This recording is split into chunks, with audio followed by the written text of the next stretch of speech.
পুঁজিবাজারকে শক্তিশালী করতে নজরদারি তথা সার্ভিল্যান্স ব্যবস্থার উন্নয়ন করবে নিয়ন্ত্রক সংস্থা Bangladesh securities and exchange commission BSEC.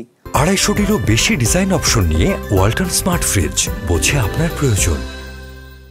রোববার বিশ্বব্যাংকের একটি প্রতিনিধি দলের সাথে বৈঠক শেষে সংস্থার চেয়ারম্যান জানান, নজরদারি করার জন্য যে সার্ভিল্যান্স সফটওয়্যার রয়েছে তা অত্যন্ত দুর্বল। 2012 সালের পর সফটওয়্যারটি আর আপডেটও করা হয়নি। এমন অবস্থায় পুঁজিবাজারের উন্নয়নে প্রযুক্তিগত সহযোগিতা চাওয়া হয়েছে বিশ্বব্যাংকের কাছে। এ বিষয়ে ইতিবাচক আশ্বাসও মিলেছে। বিএসইসির চেয়ারম্যান আরও জানান, বাজার সংস্কারের সুশাসন নিশ্চিত করবে কমিশন। এ সময় বিএসইসিতে প্রবেশে কড়াকড়ি আরোপের কারণে ব্রিফিংয়ে সাংবাদিকদের ক্ষোভের মুখে পড়েন বিএসইসির চেয়ারম্যান। আমরা ফার্স্টে সার্ভেলেন্সের উপরে জোর দিয়েছি। সার্ভেলেন্স টিম যেটা আছে সেটাকে কিভাবে আমরা আরও উন্নত করতে পারি সেটা দিয়ে কথা বলেছি।